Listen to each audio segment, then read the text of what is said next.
Hi, this is Trey Pastor. I'm going to do another reaction to another Mr. Nightmare story. This one is 3 True Baby Monitor Horror Stories.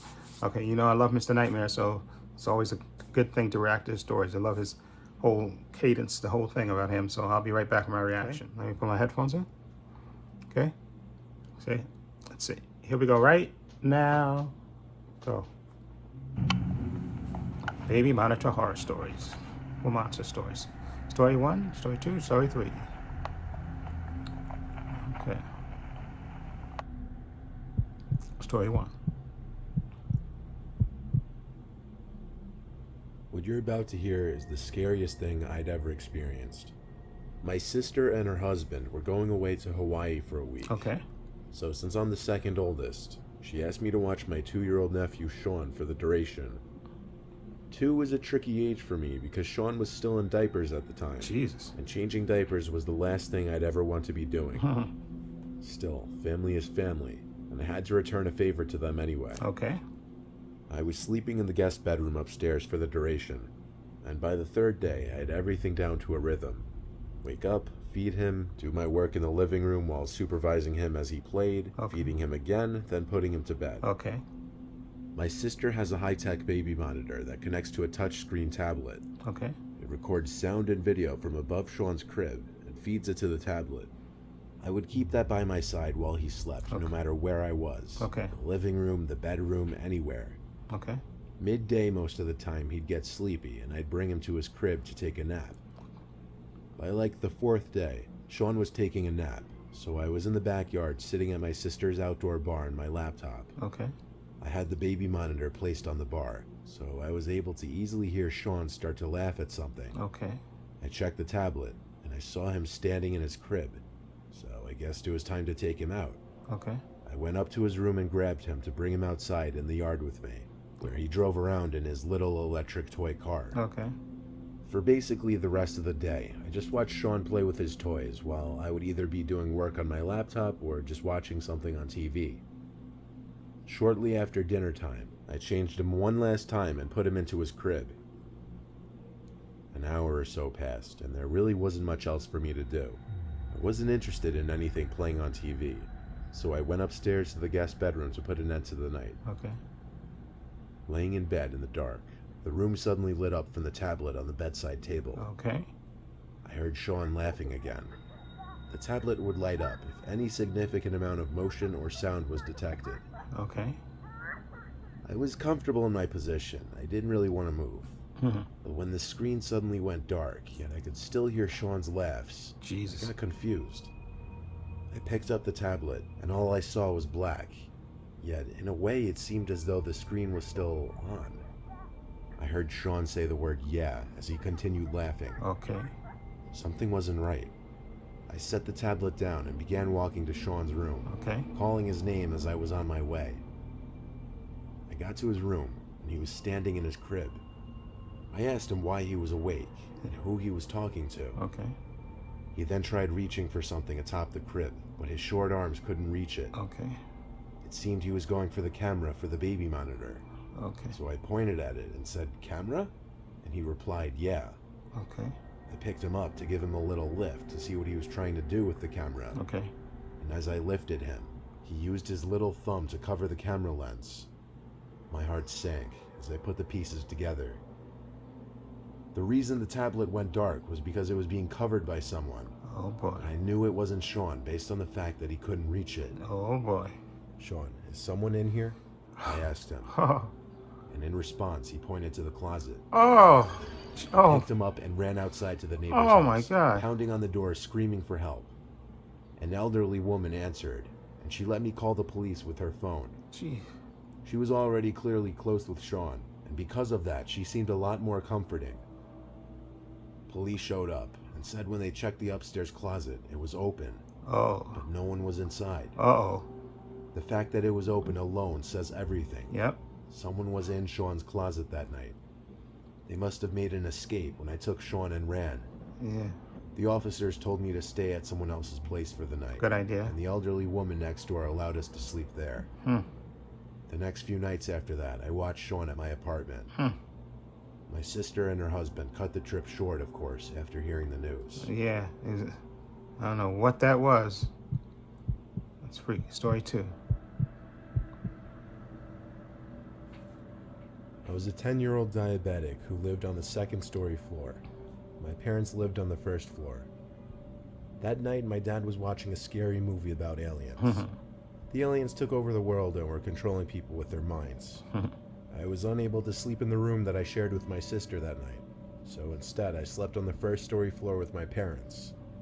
At that time, my parents were using a baby monitor to make sure I didn't need any help in the middle of the night to take care of my diabetes. Okay. Late that night, as my parents and I fell asleep, I heard my mother's voice over the baby monitor. She said, "Amanda, honey, come give me a kiss. I'm going to work." In a confused daze, I looked outside to see it was pitch black. That's weird, I go to myself. Yeah. Isn't it too late for my mom to be going to work? I rub the sleep out of my eyes as I make my way upstairs. The door to my sister's room cracks open, but my mom isn't in there. My sister is sound asleep on her bed, and the curtain just drifts open. I look around for my mom, but still can't find her. I make my way fast down the stairs and back into my parents' room, where my mom sat up and went, "What are you doing up?" Oh boy. I said, "Didn't you just ask me to come upstairs to give you a kiss goodbye?" She looks at me funny. "No, why would I say that?" she said. I looked at the baby monitor and said, "You didn't hear that?" She looked at me funny and says, "Go back to sleep." I lay on the floor shaking, thinking about what just happened. Oh man, that was a quick story. Story 3. In my teens and early 20s, I would babysit as my side hustle. I was always really good with toddlers and babies, and usually the parents of the really young ones would pay more. There was this one pair of kids named Lucas and Adriana. Lucas was 2 and Adriana was 7, though Adriana doesn't have much to do with this story, I'll just say that right now. Okay. Lucas didn't really speak much, though I was told he had only just turned 2 a few weeks ago at the time. After a long and stressful day of watching the kids, they went to sleep. I would be spending the night at this couple's house watching their kids while they were out in some beach town with friends or something. Okay. When the kids finally went to sleep, I had some peace and quiet and time to unwind, as watching the 2 of them was a lot. I lay in the living room watching a movie. The couple actually still had a baby monitor for Lucas's room, and they asked me to keep that in earshot when he went to sleep. Okay. I left it on the coffee table in the living room. Eventually, I ended up on a FaceTime call with my friend, and that ate away so much time that by the end of it, it was past 12. I went to sleep after that. Actually, I fell asleep pretty easily. The next thing I remember was the dream. The freaky, disturbing, messed up dream. Everyone knows dreams can be weird and grainy, so I can't describe verbatim what happened in this dream. But the best I can remember, I somehow had lost the baby monitor and Lucas was missing. After searching through this weird dream version of the couple's house, I found the baby monitor under the bed, and on the screen was Lucas's dead body. Upon seeing that, a deep voice kept saying this was your fault. I must have heard it like 3 times before I suddenly woke up. Okay. After realizing it was just a dream, I remembered the baby monitor. I left it on the coffee table downstairs. But before going down to get it, I figured I'd check Lucas's room first since it was closer anyway. I saw he was fast asleep. After that, I went downstairs to get the device and went back up to the room I was staying in. I went back to sleep, but once again, I woke up sometime later. But this time, I woke up to the little monitor device beeping and the red light flashing. Oh boy. I picked it up, and on the screen was Lucas standing up looking directly into the camera. Oh, man. Not smiling or laughing, just looking dead set into the camera, his eyes glowing in the night vision. That's freaky. The way he was looking freaked me out. It was a cause for concern, so I rushed over to his room. But when I got to his room, he was fast asleep, laying on his back. I said his name a few times and lightly shook him, but he didn't wake up. I looked around the room, scared, feeling like there was another presence in there with us. I checked the closet and looked under the crib. No one.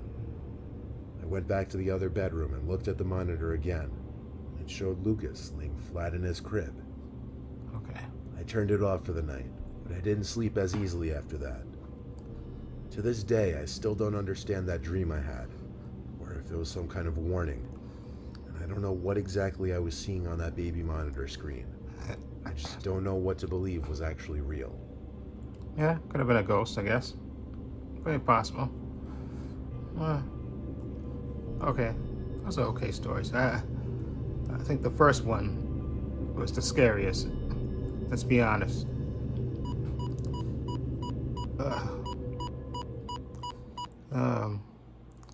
Yeah, that first one was kind of freaky. Obviously, the kid can't speak. Well, can't speak.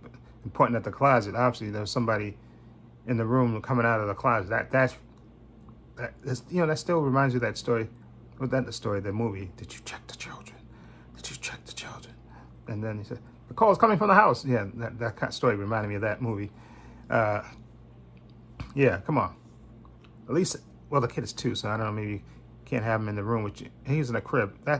Maybe that'd be the best thing when you're doing those things. Have the crib in your room. I know sometimes people don't like, you don't like to have the kids in your room, but I think that's the best thing rather than have the kids separated from you, because anything could happen. Suppose he falls out of the crib, or like you said, somebody breaks into the house and snatches him while you're in the room, you're in a different room. So that, maybe it's the best thing. I know baby monitors are, so that way you don't have to have the kid in the room, but maybe in the long run, it's best until the kid get verbal to have him in the room, so that way you don't, in case anything happens, he can, yell out, or you can be there in case anything happens. But the second story, that was, I don't know if that was maybe, maybe the baby monitor had a cross. You know how sometimes you hear cross connections and stuff, so maybe that's what she heard. It wasn't really her mother, but maybe it was somebody else's mother that somehow got on the line or something. So that one you can kind of explain away. Okay, the third story, come on. The guy, I think his dreams were playing, and plus he was tired and waking up from a sleep, so that probably played tricks on him.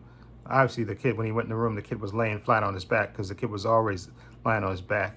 Maybe because he had that kid, he had that dream, and he had the kid in his mind, so that way his mind just, flashed that image, or it's a ghost, which I don't think it's a ghost. So maybe just because he had that dream, that very disturbing dream, and when he woke up, he could have been still sleeping technically, and then, seeing that, the kid stare at the camera like that, stare up at the camera, which obviously the kid didn't do, because he went in the room, the kid's laying on his, fast asleep. So obviously that played tricks. I think just because you had that disturbing dream, that's what probably played tricks on you when you woke up, and you might have been still sleeping. You know how sometimes you have a dream and then you have a disturbing dream, and then you wake up and then you find out you're still in that dream, even though you think you woke up, and then you really wake up.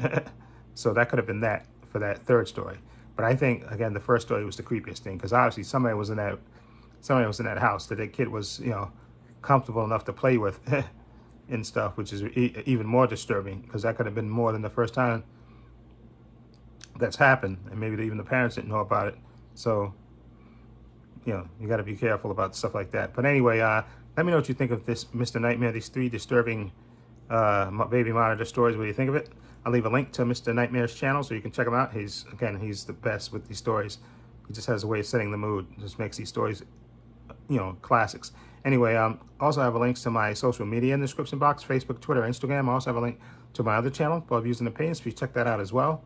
And this is Trey Pastor saying so long and take care.